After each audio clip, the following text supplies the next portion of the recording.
এই পচা ছেলেটা, তুমি ওই লোকটাকে এভাবে মারছো কেন? নিজের এক রাইভালকে বেধড় মারছিল গ্যাংস্টার আদিত্য। লোকটাকে নিচে ফেলে দিয়ে শুট করার জন্য গান বের করতেই হঠাৎ পেছন থেকে মেইলি কণ্ঠে কেউ উপরোক্ত কথাটি বলে উঠল। আদিত্য তাড়াতাড়ি করে গানটা ব্লেজারের ভেতর লুকিয়ে ফেলল, যাতে সাধারণ মানুষ গান দেখে ভয় পেয়ে না যায়। এমন একটা সিচুয়েশনে কোনো মেয়ের কণ্ঠ শুনে প্রচন্ড বিরক্তি আর রাগ নিয়ে পেছনে ফিরে তাকালো আদিত্য। পেছনে ফিরতে বড় সড়ো একটা ধাক্কা খেল আদিত্য। ওর সামনে একটা 19-20 বছরের মেয়ে কোমরে 2 হাত মুঠি করে রেখে ঠোঁট চেপে বাচ্চাদের মতো চোখ পাকড়ে তাকিয়ে আছে।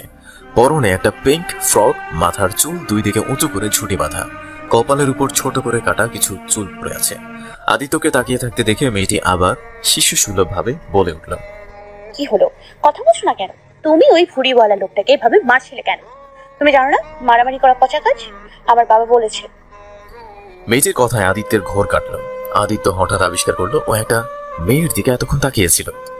ব্রেনের হার্ড ড্রাইভে সার্চ মেরে কোথাও খুঁজে পেল না যে শেষ কবে ও কোনো মেয়ের দিকে তাকিয়েছিল ঠিকভাবে। না, রেজাল্ট 0। তাকানো তো দূরের কথা, আদিত্য কোনো মেয়ের দিকে চোখ তুলে দেখেছে কিনা সন্দেহ। মেয়ে মানুষ বলতে আদিত্যের কাছে চরম বিরক্তির কারণ ছাড়া আর কিছুই না। আদিত্যের ভাবনার মাঝে মেয়েটি আবার বলে উঠল, কি হলো, কথা বলছো না কেন? তুমি কি বোবা নাকি? এবার একটু ভড়কে গেল আদিত্য। যার সামনে লোক চোখ তুলে তাকাতেও সাহস পায় না, সেখানে এই মেয়ে কখন থেকে বকবক করেই যাচ্ছে। আদিত্য কিছুটা রাগী কণ্ঠে বলে উঠল, হোয়াট? এই মেয়ে, তোমার সাহস তো কম না? তুমি জানো তুমি কার সাথে কথা বলছো? তুমি চেনো আমাকে? মেয়েটি আদির উপর থেকে নিচ পর্যন্ত কিছুক্ষণ বিচক্ষণ ভাবে স্ক্যান করে নিল। তারপর থুতনিতে 2 আঙুল রেখে কিছু একটা ভাবতে লাগলো। মেয়েটির কার্যকলাপ দেখে আদি ভ্রুকুচকে তাকিয়ে বোঝার চেষ্টা করছে মেয়েটি কি করছে। মেয়েটা হঠাৎ উৎসাহ নিয়ে 2 হাতে তালি দিয়ে হাসি মুখে বলে ওঠে, আরে হ্যাঁ, আমি চিনে গিয়েছি তোমাকে। এখানে নিশ্চয়ই কোনো মুভি চলছে, আর তুমি হলে মুভির হিরো, তাই না? এতক্ষণ মার খাওয়া লোকটিকে ধরে রেখেছিল বিহান।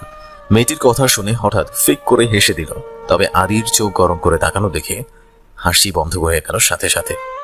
আদি আবারও মেয়েটার দিকে তাকিয়ে বলল, এই মেয়ে কি বলছে এসব? কিসের মুভি আর কিসের হিরো? আমাকে দেখে কি তোমার হিরো মনে হয়?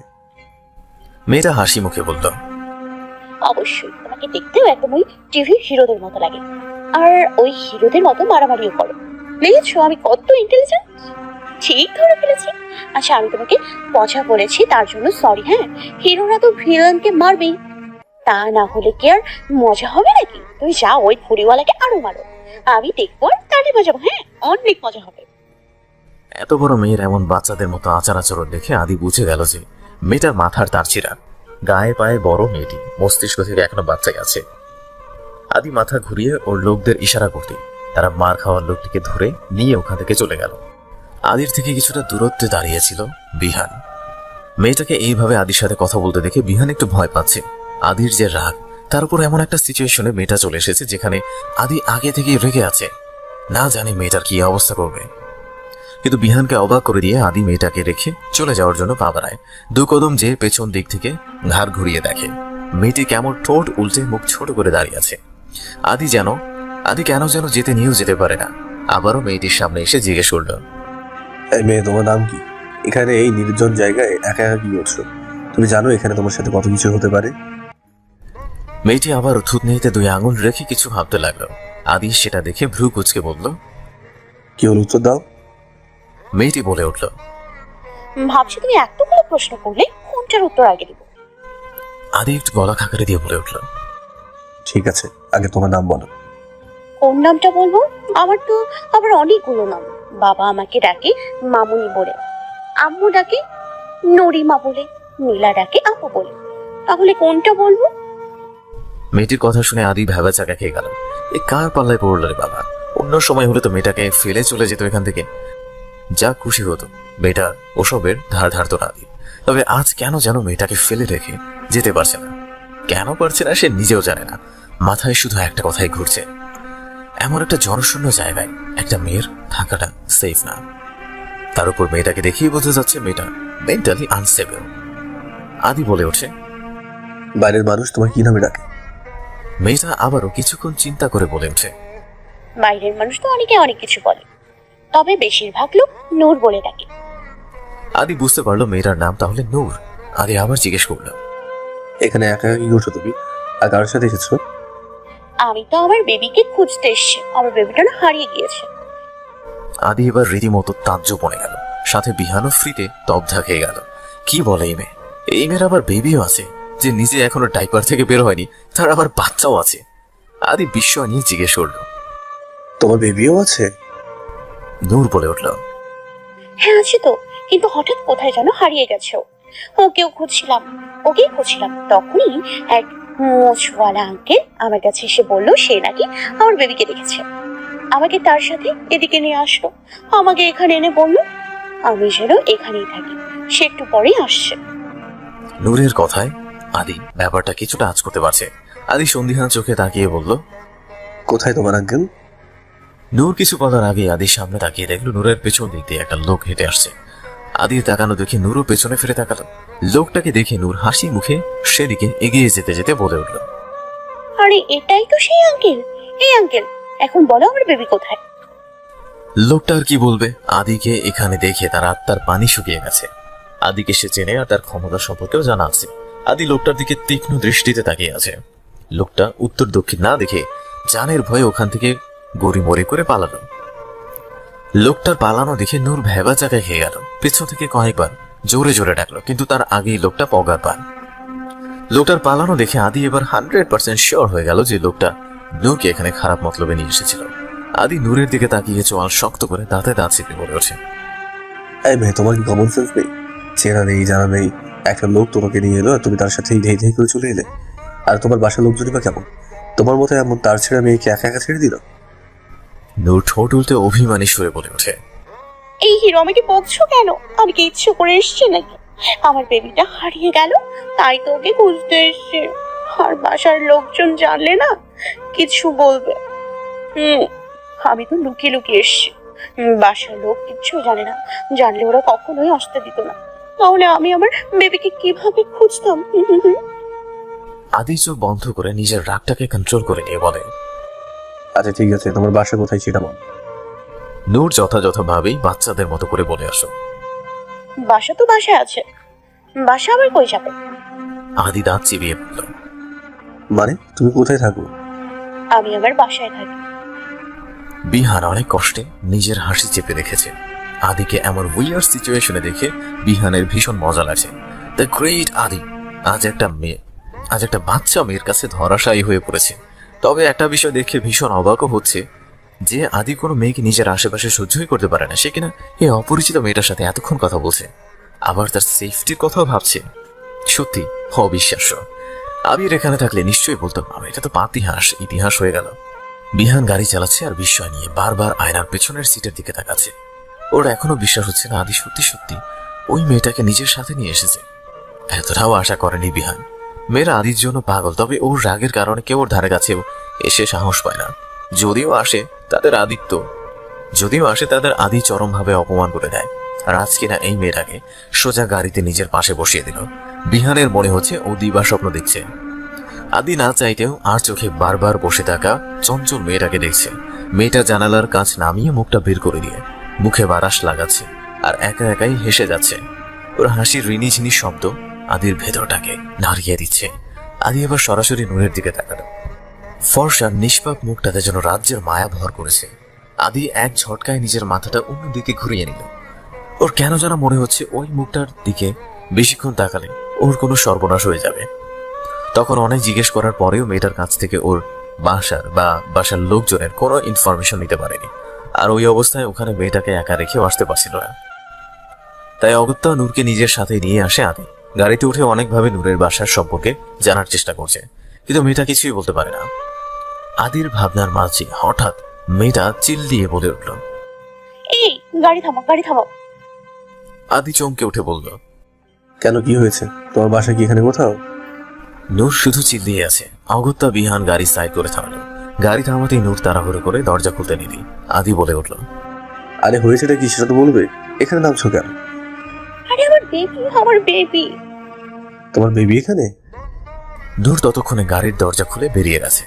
আদিও দরজা খুলে বেরিয়ে নূরের পিছু পিছু গেল। রাস্তার পাশে নূরের কাছে যে দেখলো নূর নিচে বসে একটা সাদা বিড়াল ছানাকে কোলে নিয়ে আদর করছে। নূর বিড়াল ছানাকে কোলে নিয়ে আদিকে দেখে হাসি মুখে বলে উঠল, দেখো দেখো হিরো, আমি আমার বেবিকে পেয়ে গেছি। আদি ভ্রু কুচকে অবাক কণ্ঠে বলল। এটা তোমার বেবি? নূর ঘাড় কাত করে বলল। হ্যাঁ, এটাই তো আমার বেবি। আমি ওকে কোথায় কোথায় খুঁজেছি আর ও এখানে ঘুরে বেড়াচ্ছে। আদি আরো একবার তাজ্জব হয়ে গেল। ও কি ভেবেছিল আর কি বের হলো। হঠাৎ ওখানে একটা মেয়ে দৌড়ে এসে নূরকে জড়িয়ে ধরে কাঁদতে লাগলো। একটু পরে নূরকে ছেড়ে দিয়ে কাঁদো কাঁদো কণ্ঠে বলল। নূর বলে ওঠে। আরে বেবিটা হারিয়ে গিয়েছিল, ওকে খুঁজতেই তো বের হয়েছিলাম। তাই বলে তুমি একা বের হবে? আমাকে বললেই তো আমি খুঁজে দিতাম। তোমার যদি কিছু হয়ে যেত তখন? আরে কি হবে, I M a big girl. এদের কথাবার্তার ভেতর এবার আদি হালকা গলা খাকারি দিয়ে উঠে বলল। এক্সকিউজ মি, আপনি কি ওর বোন? নীলা মাথা ঝাঁকিয়ে বলল। জি, আমি ওর বোন। Thank god, at last or family member কাউকে পাওয়া গেল। জি, ঠিক বুঝতে পারলাম না আপনি কে আর আপুকে কিভাবে চেনেন? আদি কিছু বলার আগেই নূর প্রফুল্ল কণ্ঠে বলে উঠল। আরে নীলা, ওকে চিনলি না? ও হলো হিরো। এই হিরো, তুমি বলো না তুমি কত বড় হিরো। নীলা বুঝতে না পেরে বলল। মানে? আদি বলে উঠল। আরে ওর কথা ধ্যান দিয়ে আমি আপনাকে সবটা বলছি। এরপর আদি নীলাকে সবটা খুলে বলল। নীলা সবটা শুনে আদিকে কৃতজ্ঞতার সহিত বলল। আপনাকে কি বলে যে ধন্যবাদ দেবো তা জানা নেই। আপনি জানেন না আপনি আমাদের কত বড় উপকার করলেন। আপনার এই উপকার আমরা কখনো ভুলবো না। ইটস ওকে, এইসবের প্রয়োজন নেই। এরপর থেকে আপনারাও খেয়াল রাখবেন। আমি আসি। কথাটা বলে আদি এক পলক নূরের দিকে তাকালো। তারপর সানগ্লাসটা পরে নিয়ে গাড়ির দিকে চলে গেল। গাড়িতে বসতেই হঠাৎ গাড়ির কাছে কেউ টোকা দিল। আদি তাকিয়ে দেখলো নূর। আদি দরজা খুলে দিয়ে বলল। কি হয়েছে, কিছু বলবে? নূর একটা ডেইরি মিল্ক চকলেটের প্যাকেট আদির দিকে এগিয়ে দিয়ে সব সময়ের মতো হাসি মুখে বাচ্চাদের মতো করে বলল। তুমি না অনেক ভালো হিরো, এটা তোমার জন্য। আদি একবার নূরের দিকে তাকাচ্ছে আর একবার ওর হাতে থাকা চকলেটের দিকে তাকাচ্ছে। রিহানও বিস্ময় নিয়ে সামনের গ্লাসে তাকিয়ে আদিকে দেখছে। ও দেখতে চায় আদি কি করে। আদিকে তাকিয়ে থাকতে দেখে নূর বলে ওঠে। আরে কি হলো, নাও। আমি সবাইকে চকলেট দিই না, যাকে আমার ভালো লাগে তাকেই দিই। তুমি অনেক লাকি, তাই তুমি আবার চকলেট পাচ্ছ। নাও নাও। কথাগুলো বলতে বলতে নূর চকলেটটা আদির শার্টের পকেটে ঢুকিয়ে দিল। তারপর হাত নেড়ে বাই বলে চলল।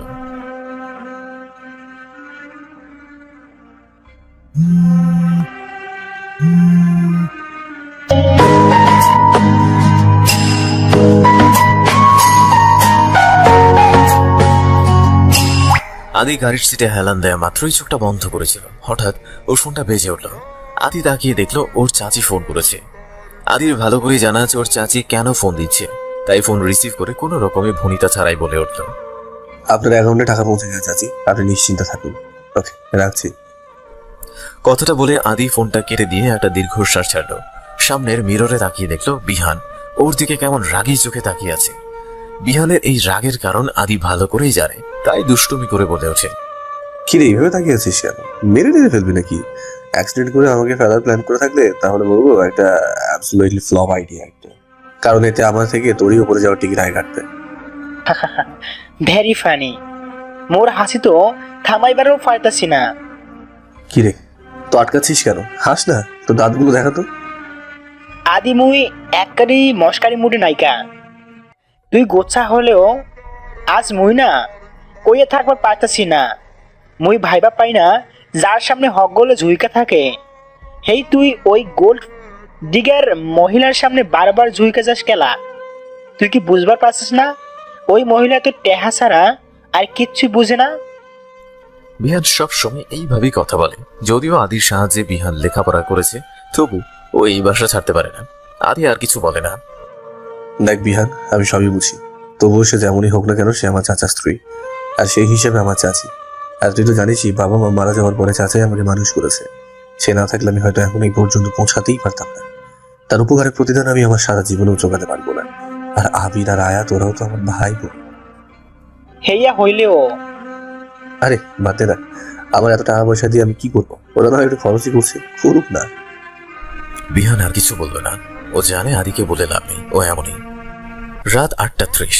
আদি মাত্রই বাসায় এসে পৌঁছালো। ভেতরে ঢুকে সোফায় বসে শরীরটা এলিয়ে দিয়ে চোখটা বন্ধ করে নিল। বাসায় আসলে আদির মনটা কেন যেন আপনা আপনি বিষণ্ণ হয়ে ওঠে।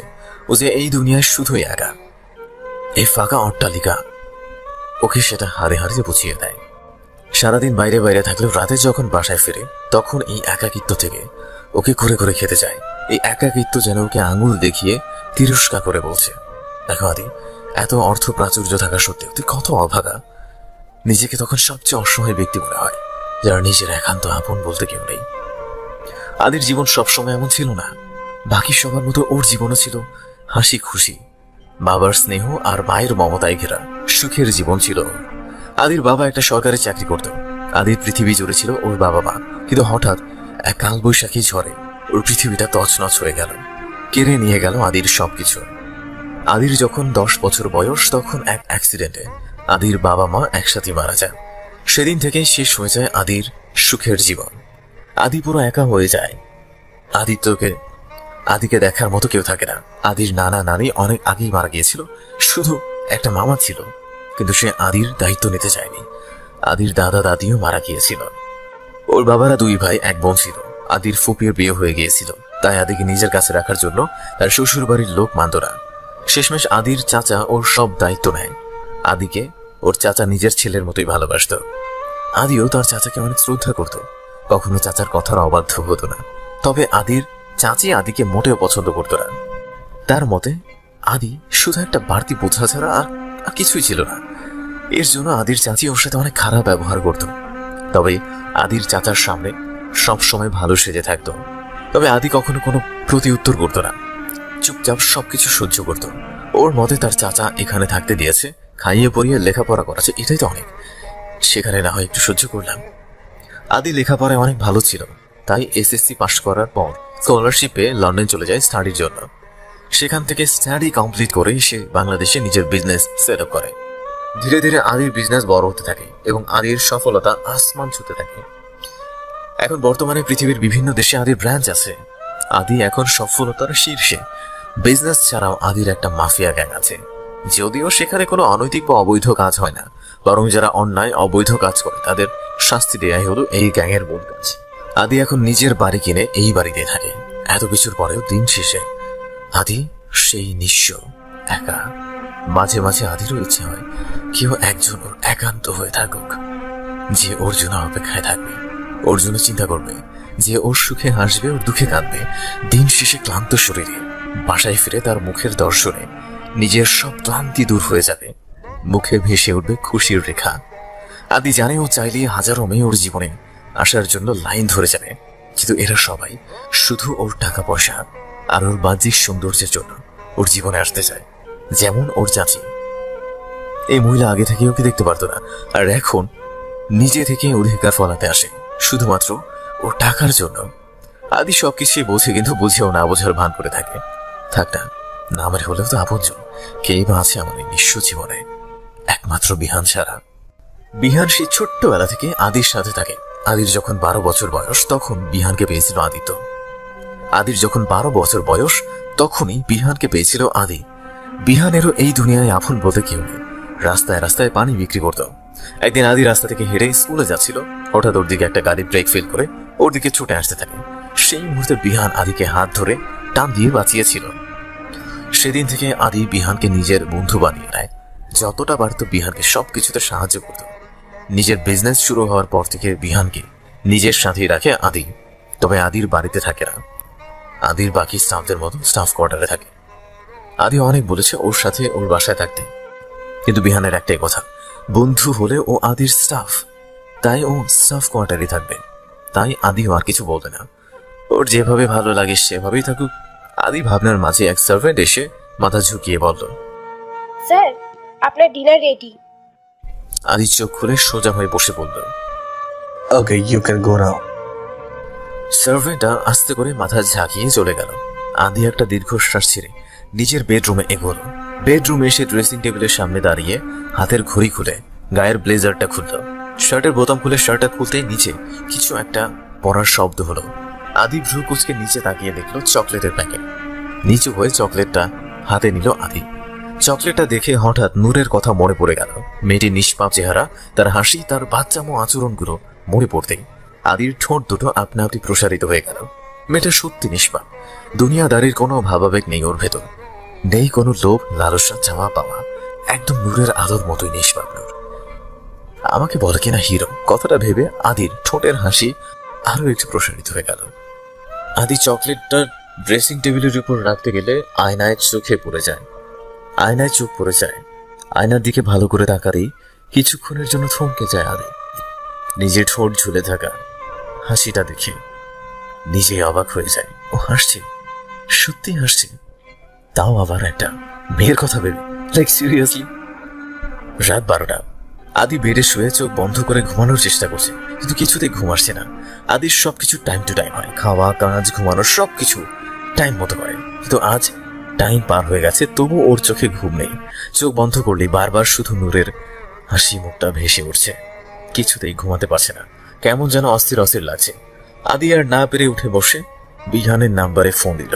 বিহান ঘুমে কাদা হয়ে আছে। এদিকে ওর ফোনটা বেজেই যাচ্ছে, ওর কোনো খেয়াল নেই। ফোন না ধরায় আদি আরো বিরক্ত হয়ে যাচ্ছে। 4বারের বার বিহান ফোন ধরে ঘুমো ঘুমো কণ্ঠে বলে, কোন হারামি রে, রাইতো বিরাতে ফোন দিয়া মোর সাদের ঘুমটা ভাঙা দিছস। মন চাইতেছে ফোনের মধ্যে ডুইকা তোরে পিড়াইয়া আহি। আচ্ছা আয়, মেরে যা, দেখি তো কত দম। আদির কণ্ঠ শুনে বিহান বেকুবের মতো ফোন সামনে এনে ফোনের দিকে তাকিয়ে দেখল আদি কল করেছে। বিহান একটা ঢোক গিলে ফোন কানে নিয়ে বলল, আদি তুই, তোরে আবার এত রাইতে কিসে কামড়াইলো? তোর তো এতক্ষণে ঘুমের পয়লা ডোজ কমপ্লিট হয়ে যাওয়ার কথা। তুই কি মোরে স্বপ্নে ফোন দিছস? সেরা ইডিয়েট, কখন থেকে আমল তামল বলে যাচ্ছিস? আমাকে কিছু বলতে দিবি? হ হ, ক না না না মামা, কি কি কি কি কি করবি? আদি একটু গলা খাকারে দিয়ে বলল, আমার নূরের সব ডিটেলস চাই, সকালের ভিতরেই। বিহান ভ্রু কুচকে বলল, এই নূরপুর আবার কেডা মামা? আজ বিকেলে যে মেয়েটির সাথে দেখা হয়েছিল, যাকে আমার গাড়িতে বসিয়েছিলাম, ওই মেয়েটির কথা বলছি। আচ্ছা, ওই মাইয়াটা? তা তুই ওই হাফ মেন্টাল মাইয়ার ইনফো দিয়ে কি করবি? আদি দাঁতে দাঁত চেপে বলল, ওর নাম নূর। বেশি কথা না বলে তোকে যা বললাম তাই কর। সকালের ভিতরে সব ডিটেলস চাই আমার, ব্যাস। কথাটা বলে আদি ফোন রেখে দিল। বিহান ব্যঙ্গ করে বিড়বিড় করে বলল, সব ডিটেলস চাই আমার, ব্যাস। আরে হালুয়া নাকি, কইলেই ওইয়া গেল। সারা নিজে তো কইয়াস খালাস, আর মোর সাদের ঘুমটা হারাম কইয়া দিল। সকাল 8টা।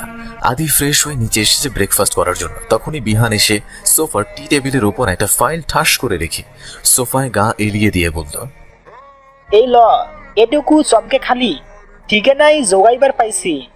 এর বেশি আর হইতো না, বাহিটা পরে কমনে। আদি কিছু না বলে ফাইল হাতে নিয়ে দেখতে লাগলো। তারপর আস্তে করে বলল, আপাতত এইটুকুতেই চলবে। এখন চল ব্রেকফাস্ট করে বের হবো আমরা। বাইর হম মানে গাঞ্জা খোরগো মতো কথা কস কেলা? তুই তো কইয়ার খালাস হইয়া আমারে ঘুম দিছস, আর মুই যে শিয়ালের মতো জায়গা জায়গা ইনফো জোগাইলাম, এখন আবার তোর লগে যাইবার কস। তাহলে মুই ঘুমামু কখন? আদি ভাবলেশীন ভাবে বলল, 2 মিনিটের ভেতরে উঠে ব্রেকফাস্ট কর, নাহলে কিন্তু না খেয়ে বের হতে হবে। কেসটা কি কত মামা? হঠাৎ ওই মাইয়াটা লই এত ইন্টারেস্ট দেখাইবার লাগস কেলা? কুসকুস লোসা হেকে তুই আবার ওই হাফ মেন্টাল মাইয়ের পিড়িতে ফুল মেন্টাল হইয়া গেলানি? আদি কিছু না বলে ব্রেকফাস্ট করতে লাগলো। বিহান মনে মনে আদিকে শক্ত পোক্ত কয়েকটা গালি দিয়ে ব্রেকফাস্ট করতে বসলো। বিহানের দেয়া ঠিকানা অনুযায়ী আদিরা নূরের বাসার কাছাকাছি চলে এসেছে। আদি নিজেও জানে না ও কেন এখানে এসেছে আর কি বা করতে চায়। শুধু মনে হচ্ছে মেয়েটাকে এক নজর না দেখলে ও শান্তি পাবে না, ওর ভেতরের অস্থিরতা দূর হবে না। বিহান নূরের বাসার থেকে কিছুটা দূরে গাড়ি থামিয়ে বলে ওঠে, আইয়া তো পড়ছি, অহন কি বাসার ভিতরে যাবি? আদি কি বলবে ও তো নিজেই জানে না। এখন কি করবে? এখানে চলে তো এসেছে, কিন্তু এইভাবে একটা অপরিচিত বাসার ভেতর কিভাবে যাবে আর বলবেই বাকি? That is a weird situation. আদি গাড়ির থেকে নেমে দাঁড়িয়ে বারবার আশেপাশে তাকাচ্ছে। নূরকে কোথাও দেখতে পায় না। নূরকে কোথাও দেখতে পায় কিনা সেই আশায় মনে মনে ভাবলো কি দিন এসে গেল। কি দিন এসে গেল তোর আদি। শেষমেশ কিনা রাস্তার 420 পোলাপানের মতো মেয়েদের স্টক করা শুরু করলে। এটাই বাকি ছিল। এই মেয়েটার জন্য না জানি আর কি কি করতে হবে। হঠাৎ কোথা থেকে আসা হাসির ঋণি ঝিনি শব্দে ভাবনায় ছেদ পড়ল আদির। আদি পাশে তাকিয়ে দেখলো রাস্তার পাশে একটা ছোট্ট মাঠে কিছু বাচ্চারা খেলাধুলা করছে। সেখান থেকেই এই হাসি শোনা যাচ্ছে। আদি আনমনেই সেদিকে পা বাড়ালো। মাঠের ভেতর যেতে যেতেই দেখতে পেল কাঙ্ক্ষিত সেই মানুষটিকে। চোখে কাপড় বেঁধে বাচ্চাদের সাথে কানামাছি খেলছে সে। মুহূর্তেই থমকে গেল আদি। তার হাসির রিনিঝিনি শব্দের বুকের বাম পাশে হঠাৎ ঘুমন্ত কোনো কিছু জেগে উঠে লাফাতে শুরু করলো, যেন সে আর বুকের ভেতর থাকতে রাজি নয়। আদি নূরের দিকে তাকিয়ে থাকতে থাকতে খেয়াল করলো কাল রাত থেকে ওর ভেতর যে অস্থিরতা কাজ করছিল এখন আর তার ছিঁড়ে ফোটাও নেই, বরং সেখানে এখন একরাশ প্রশান্তি আর ভালো লাগা কাজ করছে। আদির ঠোঁট জোড়ায় ভেসে উঠলো আবারও সেই ভালো লাগার হাসি। নূর দুই হাত এদিক ওদিক বাড়িয়ে বাচ্চাদের ধরার চেষ্টা করছে। এইভাবে হাতড়াতে এক সময় আদির কাছে চলে এলো নূর। হাত বাড়িয়ে আদিকে কাছে পেয়ে দুই হাতে জড়িয়ে ধরলো আদিকে। তারপর প্রফুল্ল কণ্ঠে বলতে লাগলো, ধরে ফেলেছি। আদি এতক্ষণ ঘোরের ভেতর প্যান্টের পকেটে দুই হাত ঢুকিয়ে দাঁড়িয়েছিল। হঠাৎ এইভাবে নূরের জড়িয়ে ধরায় আদি পুরো স্তব্ধ হয়ে গেল। শির দ্বারা দিয়ে বয়ে গেল শীতল বাতাস। মুখ থেকে কোনো কথাই বের হচ্ছে না আদির, শুধু ফ্যাল করে নূরের মুখের দিকে তাকিয়ে আছে। নূর আদিকে ছেড়ে দিয়ে চোখের কাপড় খুলে আদির দিকে তাকালো। আদিকে দেখে হাসিটা আরো প্রশস্ত হচ্ছে। ডাগর ডাগর চোখ দুটো বড় বড় করে উৎসাহী কণ্ঠে বলল, আরে হিরো, তুমি এখানে? তুমিও এখানে খেলতে এসছো বুঝি? আদি কি বলবে ভেবে পাচ্ছে না, চুপচাপ শুধু নূরকে দেখে যাচ্ছে। মনে হচ্ছে এই দেখার কোনো শেষ নেই। হ্যালো বন্ধুরা, পরবর্তী পার্ট খুব তাড়াতাড়ি আসবে, তো সবাই অপেক্ষায় থাকো। আর চ্যানেলটি যারা এখনো সাবস্ক্রাইব করনি তারা পরবর্তী পার্ট দেখার জন্য চ্যানেলটি সাবস্ক্রাইব করে রেখো। ধন্যবাদ সবাইকে, আমাদের সাথেই থেকো।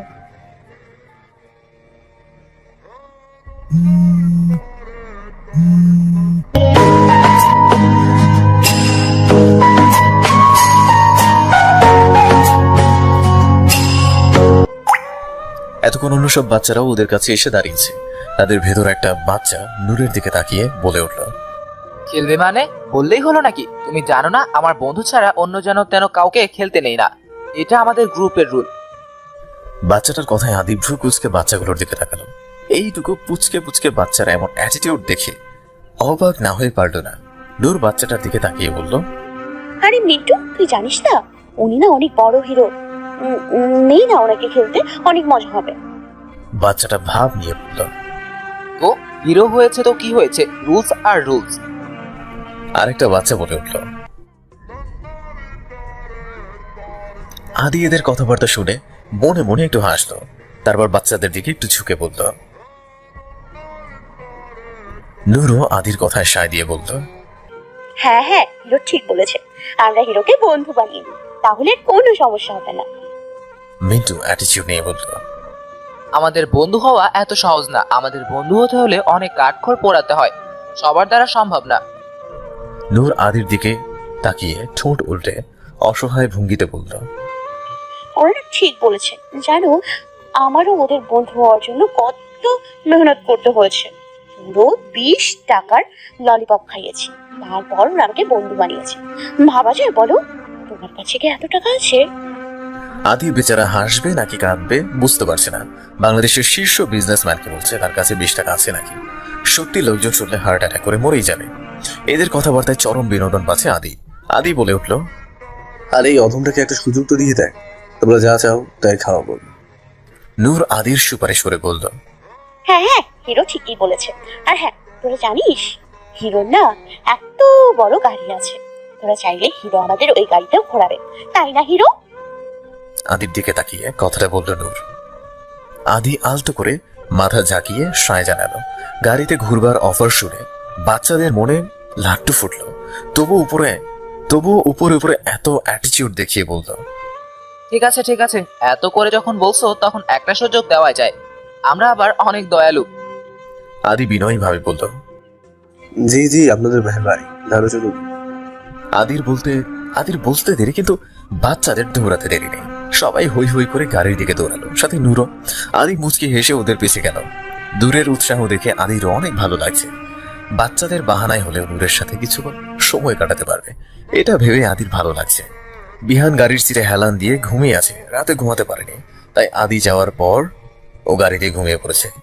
হঠাৎ ধূপধাপ শব্দে বিহানের ঘুম ভেঙে গেল। বিহান ধর ফরিয়ে উঠে পাশে তাকিয়ে দেখলো কয়েকটা বাচ্চা এসে গাড়ির চারদিকে ঘিরে কাঁচে থাপড় মাছে।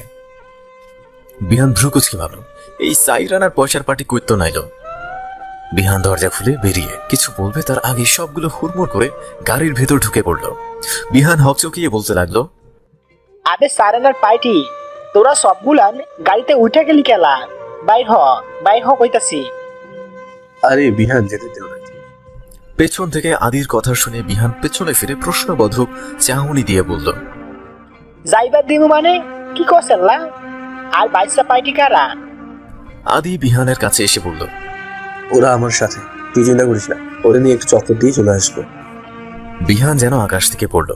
বেচারা পুরো বাকরুদ্ধ হয়ে গেছে আদির কথায়। আদি আজ পর্যন্ত কোনো স্টাফকেই ওর গাড়িতে বসতে দেয়নি। আদির গাড়িতে কেউ টাচ করলে, গাড়িতে এক ফোঁটা ময়লা হলে আদি রেগে আগুন হয়ে যায়। আর আজ কিনা কোথাকার এক গাদা পোলাপান গাড়িতে ঢুকে বসে আছে। আদিকে কোনো ভূত টুতে ধরলো না তো আবার? না, আর ভাবতে পারছে না। মাথা কেমন যেন ভন করে ঘুরছে বিহানের।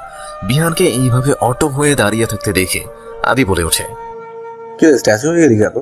চল গাড়িতে উঠে গাড়ি স্টার্ট দে। বিহান বেকুবের মতো ঘাড় বাঁকিয়ে গাড়িতে উঠে বসলো। সব বাচ্চারা পেছনের সিটে ঠেসে ঢুসে বসে পড়েছে। নূর এসে দেখলো পেছনে আর কোনো জায়গাই নেই। নূর ঠোঁট উল্টে বলল, আমি কোথায় বসবো? তোরা তো সবাই জায়গা দখল করে বসে আছিস। একটা বাচ্চা বলে উঠল। নুরাপু, তুমি সামনে বসো। মিন্টু বলে উঠল। তাহলে হিরো কোথায় বসবে? আদি কাছে এসে বলল, কি হলো, তুমি বসো। কোথায় বসবো? জায়গাই তো নেই।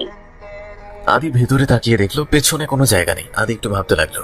হঠাৎ আরেকটা বাচ্চা বলে উঠল। আইডিয়া। আদি বলল, কি আইডিয়া? বলছি আপনি আগে সামনে সিটে বসুন। আদি বাচ্চাটির কথা মতো সামনের সিটে গিয়ে বসলো। তারপর বাচ্চাটা আবার বলল, নুরাপু, তুমি এখন হিরোর কোলে বসো, তাহলেই হয়ে গেল। বাচ্চার কথা শুনে আদি চমকে তাকালো নূরের দিকে। এই সিচুয়েশনে আদির কি বলা উচিত বুঝতে পারছে না। মানা করে দিবে নাকি একটু স্বার্থপর হয়ে নূরকে এতটা কাছে পাওয়ার সুযোগ করে নিবে? কিন্তু নূরের তেমন কোনো ভাবাবেগ হলো না। বাচ্চার কথায় সায়দে নূর অনায়াসে আদির কোলে চড়ে বসলো। নূর কোলে উঠে বসতেই আদির হৃৎস্পন্দন যেন 1000 কিলোমিটার বেগে ছুটতে লাগলো। নূরের শরীরের মিষ্টি ঘ্রাণ আদির রন্ধ্রে রন্ধ্রে ছড়িয়ে পড়ছে। আদি চোখ বন্ধ করে ঘ্রাণটা নিজের ভেতর লুফে নিচ্ছে। এদিকে বিহানের চোখের মণি কোটর থেকে বেরিয়ে আসার উপক্রম। বেচারা বিস্ফোরক চোখে তাকিয়ে আছে আদির দিকে। না, বিহান আর নিতে পারছে না। ও নিশ্চয়ই এবার জ্ঞান হারাবে। ওর সামনে বসে থাকা এই লোকটা আদি হতেই পারে না, কিছুতেই না। বাচ্চারা অধৈর্য হয়ে বলল, গাড়ি কি চলে নাকি শো অফের জন্য রেখেছেন? বাচ্চাদের কথায় আদি চোখ খুলে তাকালো। বিহানের দিকে তাকিয়ে দেখলো বিহান হাঁ করে ওদের দিকে তাকিয়ে আছে। আদি গলা খাকারে দিয়ে বলল, এইভাবে হ্যাবলার মতো তাকিয়ে আছিস কেন? সামনে তাকিয়ে গাড়িটা স্টার্ট দে। আদির কথায় বিহান সামনে তাকিয়ে গাড়ি স্টার্ট দিল। বাচ্চারা সব হই হুল্লোড় করতে লাগলো। নুরুর সামনে থেকে ওদের হাসাহাসি করছে। আদি শুধু মুগ্ধ নয়নে নূরের দিকে তাকিয়ে আছে। নূরের এই নিষ্পাপ মুখের খিলখিল হাসি আদির বুকের ভেতর সমুদ্রের উত্তাল ঢেউয়ের মতো আছড়ে পড়ছে। আদি বুঝতে পারছে না এই মেয়েটার হাসিতে কি জাদু আছে, যেটা ওর মতো পাথরের গড়া মানুষটার ভেতরটাকে গলিয়ে দিচ্ছে। নূর আদির কোলে বসলেও আদি এখনো নূরকে ধরেনি। মেয়েটা না হয় অবুঝ, তাই বলে ও তো আর মেয়েটার সরলতার সুযোগ নিতে পারে না। গাড়িতে জায়গা থাকলে হয়তো নূরকে কোলেও বসাতো না।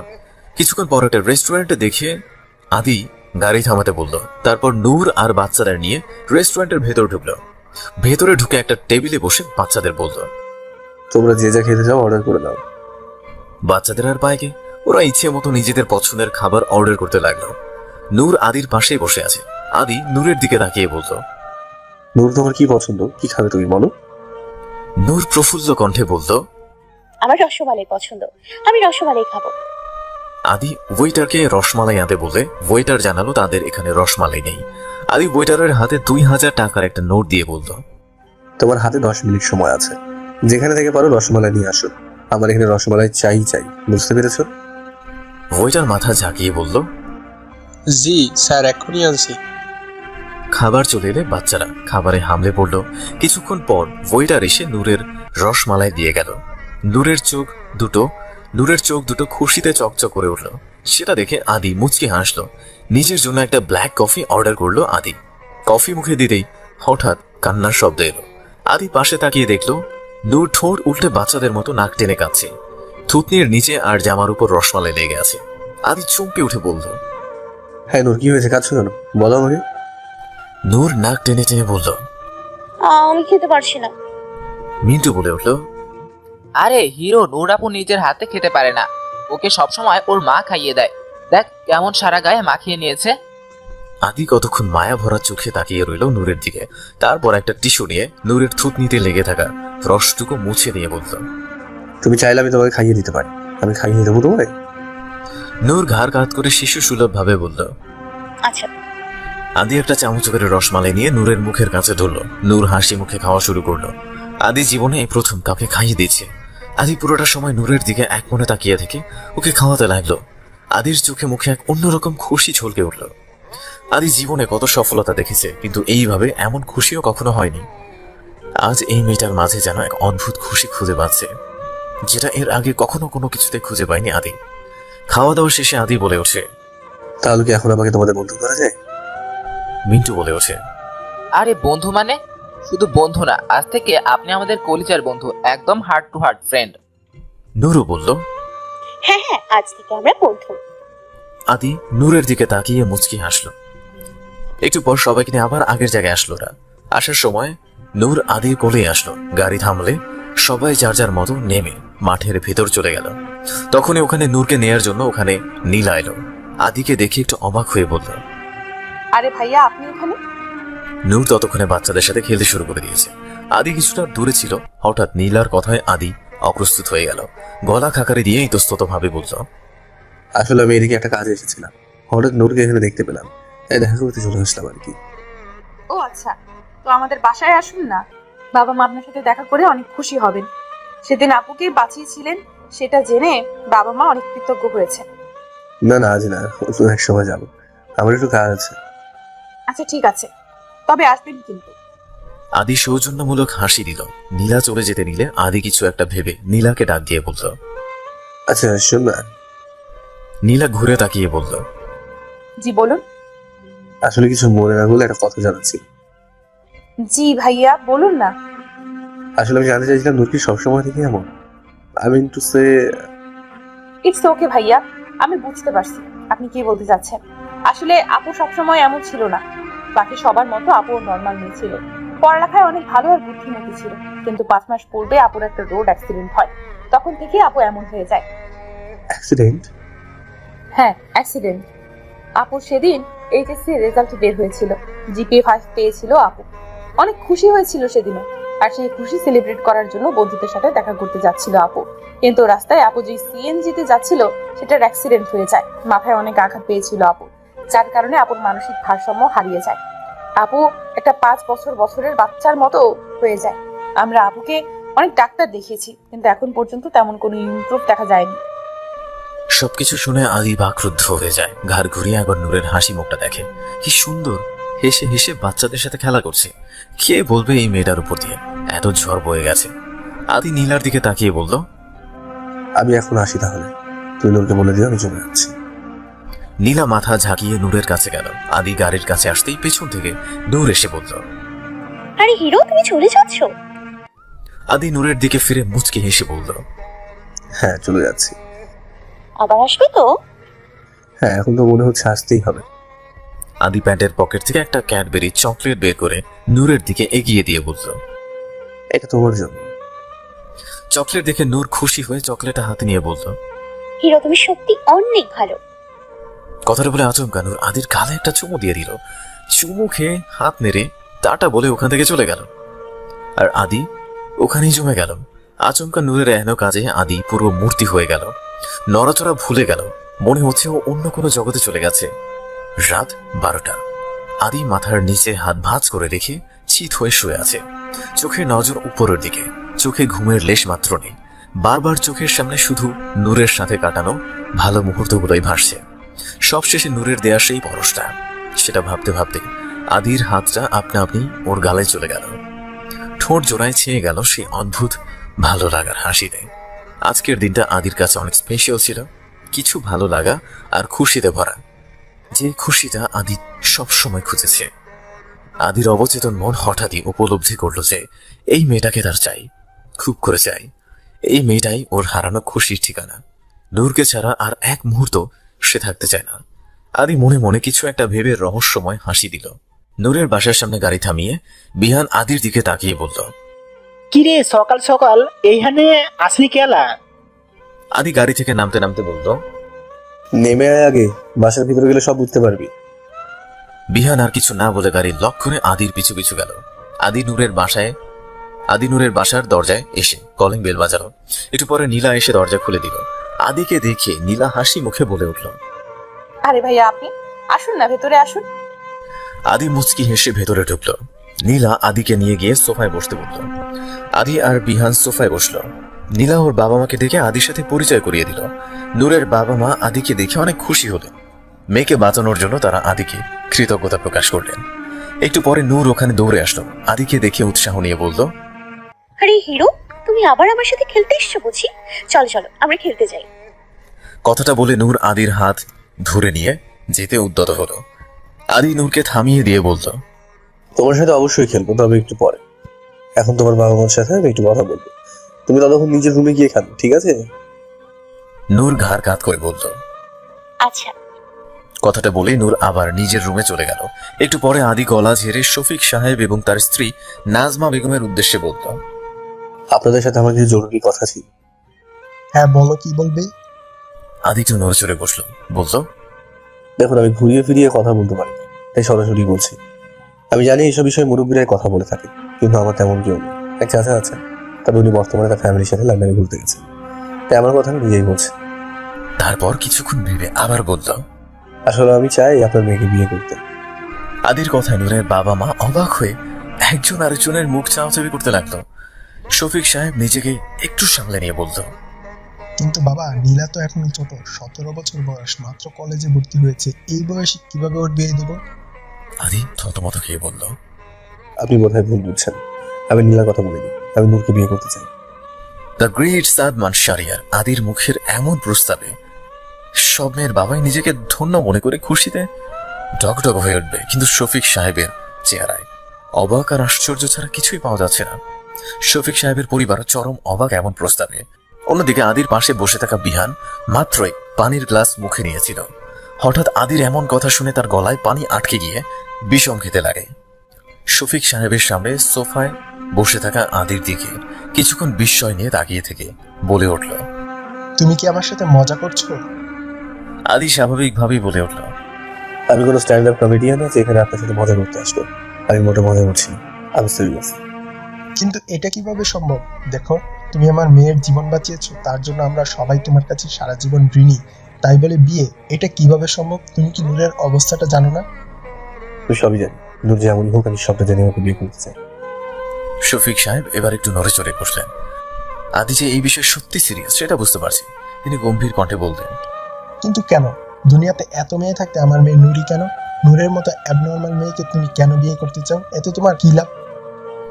আদি স্মিত হেসে বললেন, দেখুন, আমি নিজের ব্যাপারে কখনো কাউকে কোনো এক্সপ্লেনেশন দিই না, কিন্তু আপনাকে বলছি, কারণ আপনি একজন বাবা, তাই আপনার জানার অধিকার আছে। লাভের কথা বলছিলেন না? আসলে নূরকে আমার জীবনে পাওয়ার লাভটা আমি আপনাকে ভাষার কোনো শব্দ দিয়ে বোঝাতে পারবো না।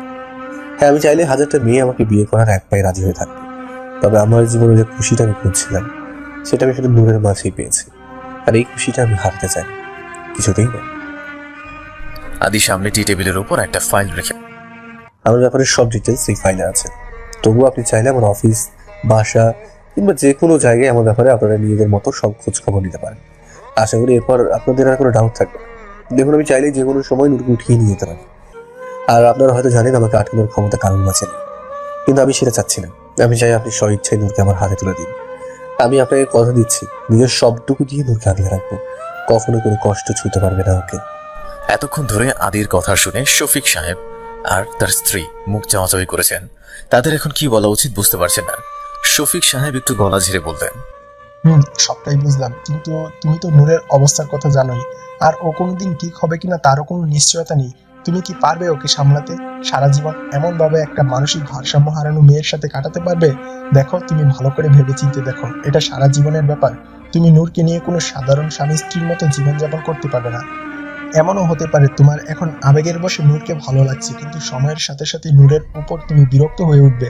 মানুষের ভিতরে ওকে নিয়ে লজ্জায় পড়তে হবে। নূরের উপর তৃপ্ত হয়ে ওকে আর তোমার জীবনে রাখতে চাইবে না, তখন আমার মেয়েটার কি হবে? আদি বলে উঠল। আমি বুঝতে পারছি বাবা হিসেবে আপনার চিন্তা করা যায়। আমি এখন যতই বলি না কেন যে আমি কখনো এমন করবো না, তবু আমার মুখের কথায় আপনি অত স্যাটিসফাইড হবেন না। আপনি চাইলে আমি এখনই আমার সবকিছু নূরের নামে লিখে দিয়ে আপনার এই ভয়টা দূর করতে পারি, কিন্তু এতে করে নূরের জীবন হুমকিতে পড়ে যাবে। কারণ সম্পত্তি পাওয়ার লোভে তখন আমার শত্রুরা নূরের জানের দুশ্মন হয়ে যাবে। এখন আপনি বলুন কি করবেন? আরে বন্ধুরা, পরবর্তী পার্ট খুব তাড়াতাড়ি আসবে, তো সবাই অপেক্ষায় থাকো। আর চ্যানেলটি যারা এখনো সাবস্ক্রাইব করোনি তারা পরবর্তী পার্ট দেখার জন্য চ্যানেলটি সাবস্ক্রাইব করে রেখো। ধন্যবাদ সবাইকে, আমাদের সাথেই থেকো।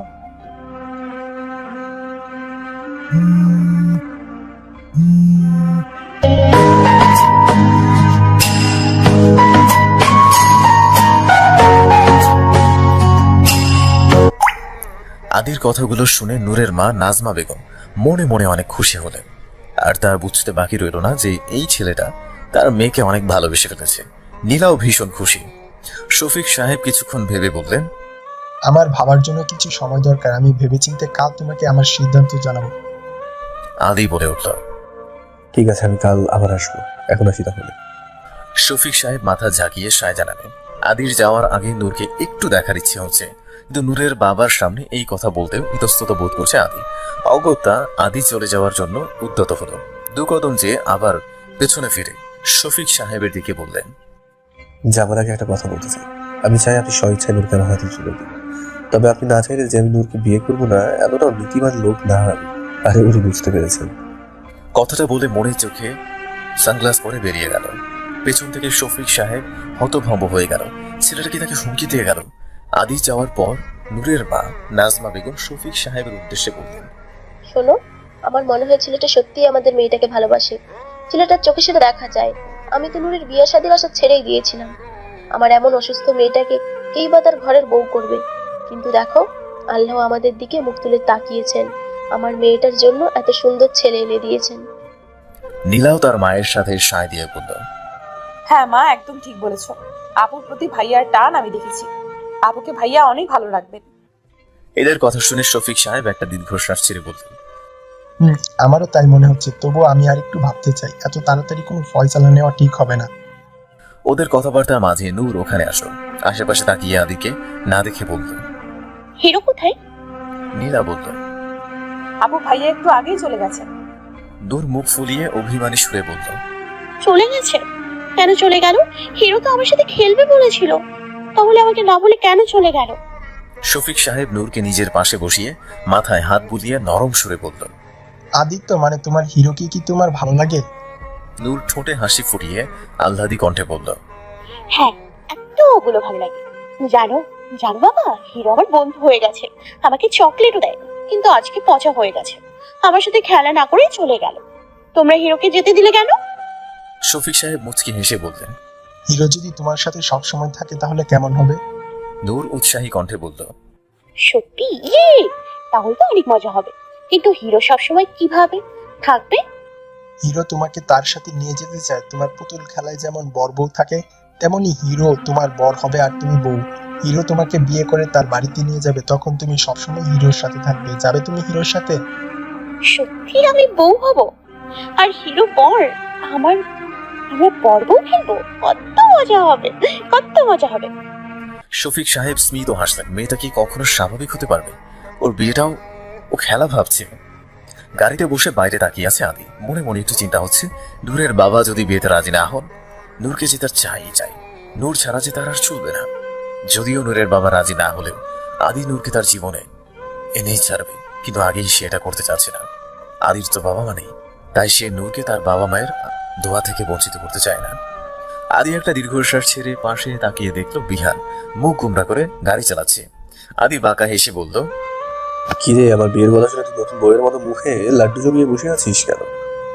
বিহান অভিমানী সুরে বলল, লাড্ডু হান্দাই আর ফুটবল হান্দাই। হ্যাঁ, তোর কি বে? আমি কি তোর কিছু লাগেনি? আমি তো খালি তোর কামের লোক, আর তুই আমার মালিক। আরে শুধু শুধু স্ট্যান্ডি খাচ্ছিস কেন? হ, এখন তো এইটাই কবি, সালা হারামি। তলে তলে বিয়ে কইরা বাসরের প্ল্যান কইরা ফালাইছস, অথচ এই আমারে তোর এই ল্যাংটা কালের দোস্তরে একবারও জানার প্রয়োজনে মনে করলি না। লোকে হাসাই কয় মাইয়া মানুষ পাইলে আর কোনো হুঁশ থাকে না। আদি একটু হেসে বলল, হয়েছে, আর ড্রামা করতে হবে না। আসলে সত্যি বলতে আমি নিজেও ভাবিনি যে এভাবে হুট করে এমন সিদ্ধান্ত নিয়ে ফেলবো। জানিস ওকে প্রথম দিন দেখার পর আমার কেমন অস্থির লাগছিল, সারা রাত অস্থিরতায় ঘুমাতে পারিনি। তো কাল যখন ওকে দেখলাম আমার সব অস্থিরতা দূর হয়ে গেল। ওর নিষ্পাপ হাসিটা দেখে মনের ভিতর এক অদ্ভুত খুশির ভাবন হলো। জানিস কালকে দিনটার মতো খুশি আমি এর আগে কখনো পাইনি। শুধু কিছু সময়ের জন্য নূরকে পেয়ে যদি আমি এতটা খুশি হতে পারি, তাহলে ভাব যখন সারা জীবন নূর আমার কাছে থাকবে, আমার সাথে থাকবে, তখন আমি কতটা খুশি থাকবে। এত দেরি না করে নূরকে আমার জীবনে আনার ব্যবস্থা করলাম। তোকে বলিনি কারণ তোকে সারপ্রাইজ দিতে চাচ্ছিলাম। তুই ছাড়া কেই বা আছে বল? ওইসে আর ইমোশনাল ছুরি চালাইতে হইব না। বিহান এবার একটু সিরিয়াস ভঙ্গিতে বলল, তয় আদি তুই কি শিওর ওই ব্যাপারে? না মানে কইতেছিলাম যে নুনের মতো মাইয়ারে বিয়ে কইরা। বিহানের কথা শেষ হওয়ার আগেই আদি বলে উঠল, আমি জানি তুই কি বলতে চাইছিস। নূর আর সবার মতো না, সবার থেকে আলাদা, স্পেশাল একটা মেয়ে। আর এই জন্যই ওকে আমার ভালো লাগে। ও তো সব মেয়ের মতো কৃত্রিম না। নূর হলো নিষ্পাপ এক প্রাকৃতিক রূপ। আমি জানি তুই আমার জন্য চিন্তা করিস, সব বলছিস, তবে তুই চিন্তা করিস না। এই মেয়েটা তোর বন্ধুর সুখের ঠিকানা বিহান। বিহান মুচকি হেসে বলল, তাহলে তো ওইয়াই গেল মামা। তুই খুশি তো আমিও খুশি, সেম সেম। আমিও গাইবার পারুম, আজ মেরে यार की शादी है, आज मेरे यार की शादी है। আদি হালকা হাসল। শফিক সাহেবের সামনে সোফায় বসে আছে আদি। কাল সারা রাত চিন্তায় ঘুমাতে পারেনি আদি। সকাল হতেই বিহানকে নিয়ে চলে এসেছে নূরের বাসায়। বর্তমানে বসার ঘরে নূরের পরিবারের সামনে বসে আছে আদি, শফিক সাহেবের সিদ্ধান্ত জানার জন্য। শফিক সাহেব এবার গলা ছেড়ে বলতেন, আমি তোমার সম্পর্কে খোঁজ খবর নিয়েছি, তোমার ফাইল অনুযায়ী সব ঠিকই আছে, তবে আমি এই বিয়ে দিতে পারবো না। আদির বুকের ভেতর ধক করে উঠল। আদি চমকে উঠে বলল, কিন্তু কেন? সমস্যাটা কোথায়? সমস্যাটা হলো আমার মেয়ে তোমার উপর রেগে আছে, কারণ তুমি তার সাথে কাল দেখা না করেই চলে গেছো। মেয়ের রাগ না ভাঙালে কিভাবে বিয়ে দেবো বলো? শফিক সাহেবের কথায় আদি এবার থতমত খেয়ে গেল। হঠাৎ করে নূরের বাবা হেসে উঠল। আদির বুঝতে একটু সময় লাগলো। যখন বুঝতে পারলো শফিক সাহেব মজা করছে, তখন বুক ভরে একটা স্বস্তির নিঃশ্বাস নিল আদি। তার মানে শফিক সাহেব বিয়েতে রাজি আছেন। আদি নিজেকে একটু সামলে দিয়ে মুচকি হেসে বলল, চিন্তা করবেন না, আমিও রাগ ভাঙিয়ে দাও। কোথায় ও? নীলা বলে উঠল। আপু নিচের রুমেই আছে, আসুন আমি নিয়ে যাচ্ছি আপনাকে। আদি উঠে দাঁড়িয়ে নীলার সাথে গেল। নূরের রুমের দরজায় এসে নীলা বলল, আপু ভেতরেই আছে, আপনি যে কথা বলুন। কথাটা বলেই নীলা আদিকে রেখে চলে গেল। আদি দরজাটা আস্তে করে খুলে পা টিপে ভেতরে ঢুকলো। নূর বেডের উপর বসে টেডি বিয়ার দিয়ে খেলা করছে। হঠাৎ আদিকে আসতে দেখে নূর টেডি বিয়ার কোলে নিয়ে বেডের উল্টো দিকে মুখ ফুলিয়ে বসে রইল। আদি সেটা দেখে অন্যদিকে মাথা ঘুরিয়ে হালকা হাসলো। তারপর আস্তে করে নূরের পাশে গিয়ে বসলো। নূর আরেক দিকে মুখ ফিরিয়ে নিল। আদি বলে উঠল, কি করছো নূর? আদি আবার বলল, শুনলাম তুমি নাকি রেগে আছো, সত্যি কি তাই? নূর অন্যদিকে তাকিয়ে থেকে বাচ্চা মনে রাগ দেখিয়ে বলল, কেন বলবো? আমি কি পাগল নাকি? তুমি জিজ্ঞেস করলেই আমি বলে দিব? আমি কখনোই বলবো না যে আমি রেগে আছি। আর এটা তো আরো বলবো না যে আমি এক বালতি রেগে আছি। না না, এক বালতি, দুই, না না না, তিন বালতি, হ্যাঁ 3 বালতি রেগে আছি। তাই তো আমি কথা বলছি না। আর এটাও বলবো না যে তুমি আমার সাথে কাল দেখা না করে চলে গেছো, তাই রেগে আছি। আমি কিচ্ছু বলবো না তোমাকে। আদি 2 ঠোঁট চেপে ধরে নিজের হাসি আটকাচ্ছে। মেয়েটা সত্যি অবুঝ, সবকিছু বলে দিয়ে বলছে কিছুই বলবো না। আদি একটু ন্যাকামি করে বলতো, তাহলে কি করবো এখন? তুমি তো কিছুই বলছো না। তাহলে আমি যে 1 বাক্স চকলেট আনলাম সেটা না হয় অন্যকে দিয়ে দিই। তুমি তো আর নেবে না, তাই না? কারণ তুমি তো আমার সাথে কথাই বলছো না। চকলেটের কথা শুনে নূর এক লাফে আদির দিকে ঘুরে উৎসাহী কণ্ঠে বলল, না হিরো, সব চকলেট আমার, অন্য কাউকে দেবে না প্লিজ তুমি। কিন্তু তুমি তো রেগে আছো। কে বললো রেগে আছি? আমি একদমই রেগে নেই। আমি তো কখনো রাগ করি না। এই দেখো আমি এত হ্যাপি। নূর বেড থেকে নেমে দাঁড়িয়ে 2 হাতে ফ্রকটা ধরে ঘুরে ঘুরে কথাটি বলল। আদি মায়া ভরা চোখে নূরকে দেখতে লাগলো। এই মেয়েটাকে দেখলেই ওর মনের ভিতর একরাশ প্রশান্তি ছুঁয়ে যায়। নূর আদির পাশে বসে বলল, কোথায় আমার চকলেট দাও?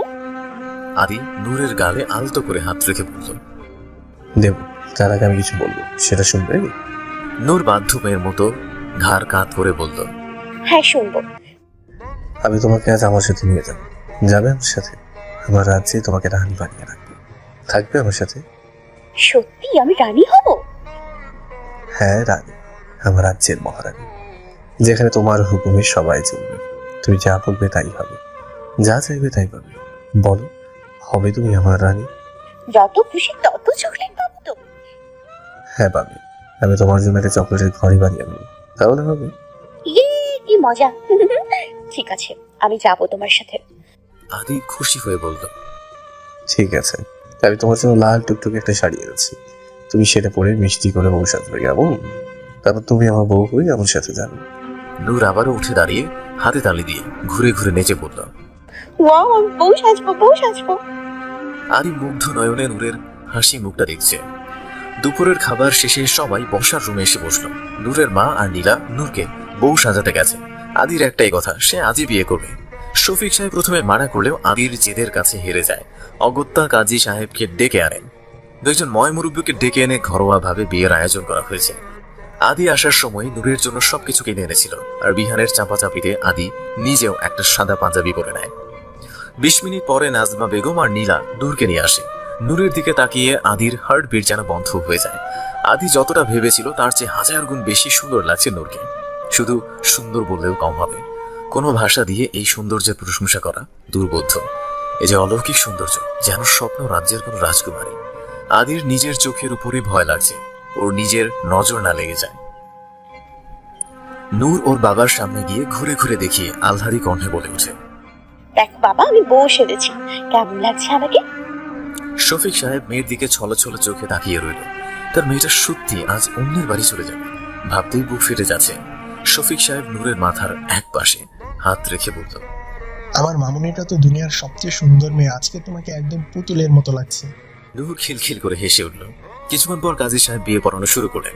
নূরকে কবুল বলতে বললে নূর প্রথমে বুঝলো না, পরে ওর মা বুঝিয়ে বললে, তখন হাসি মুখে ফটাফট কবুল বলে ফেললো। তারপর আদি কবুল বলল। বিয়ে পড়ানো শেষে সবাই মোনাজাত করলো। একটু পরে নূরের মা নূরকে আবার রুমে নিয়ে এলো। তারপর নূরের মাথায় হাত বুলিয়ে নরম সুরে বলল, দেখো নুরিমা, আজ তোমার বিয়ে হয়ে গেল। এখন থেকে তুমি তোমার হিরোর বউ, বুঝেছো? নূর কিছু বুঝুক বা না বুঝুক ঘাড় কাত করে বলল, আচ্ছা। তোমাকে এখন জামাইয়ের সাথে তাদের বাড়িতে গিয়ে থাকতে হবে। শোনো, ওখানে যে কোনো দুষ্টুমি করবে না, ঠিক আছে? তোমার হিরো যা বলবে তাই শুনবে, ঠিক আছে? একদম লক্ষ্মী মেয়ে হয়ে থাকবে, কেমন? আচ্ছা আম্মু, আমি একা কেন যাবো? তোমরাও চলো না আমার সাথে, আমরা সবাই একসাথে থাকবো, অনেক মজা হবে। তা হয় না মা, বিয়ের পর মেয়েকে একাই যেতে হয়। তুমি আমার লক্ষ্মী মেয়ে না? তুমি আমার কথা মানবে তো? একদম পচা মেয়ের মতো করবে না, ঠিক আছে? আচ্ছা, আমি একদম গুড গার্ল হয়ে থাকবো। বিদায়ের সময় হয়ে এলো। নূরকে আবার বাইরে নিয়ে আসা হলো। শফিক সাহেব নূরের হাত আদির হাতে তুলে কান্না জড়ানো কণ্ঠে বলল, আমার এই অবুঝ মেয়েটাকে দেখে রেখো বাবা, আজ থেকে ও তোমার আমানত। আদি বলে উঠল, আপনি চিন্তা করবেন না, আমি কথা দিচ্ছি আমার জীবন থাকতে নূরকে কোনো কষ্ট ছুতে পারবে না। শফিক সাহেব নূরের মেডিকেল ফাইল আদির হাতে দিল। আদি নিজেই চেয়েছিল ও নূরকে আরো বড় ডাক্তারকে দেখাতে চায়, তাই শফিক সাহেব ফাইলটা দিয়ে বলল, এটা নূরের মেডিকেল ফাইল, এখানে ওর সব ডিটেলস আছে। ধন্যবাদ, আমরা এখন আসি তাহলে। ঠিক আছে বাবা। নীলা একটা বাস্কেট নিয়ে এসে বিহানের দিকে এগিয়ে যেতে বলল।